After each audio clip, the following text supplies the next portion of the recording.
Has the administration put the lives of average Americans at risk who might be traveling overseas?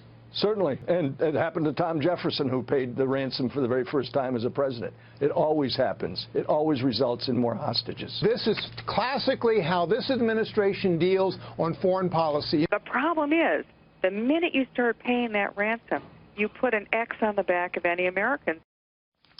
Our experts warned about it. Now the State Department is too. Americans may be detained if they travel to Iran. With me now, National Security Policy Advisor to Donald Trump, retired Rear Admiral Chuck Kubic. Admiral, thank you so much for the time. How do you understand this latest warning in a global context?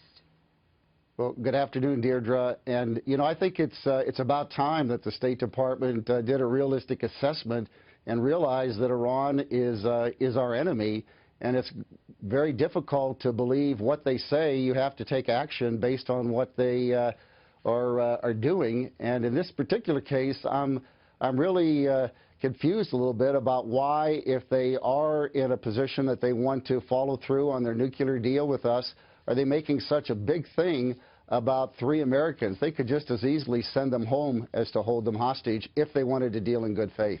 So you see this warning as apt. Do you see it as related to this $40 million cash payment to Iran? You mean $400 million? Yes. Yeah, well, I think it's obvious. The people who spoke just in your intro there said it very, very clearly. When you pay ransom for hostages, you end up with more hostages.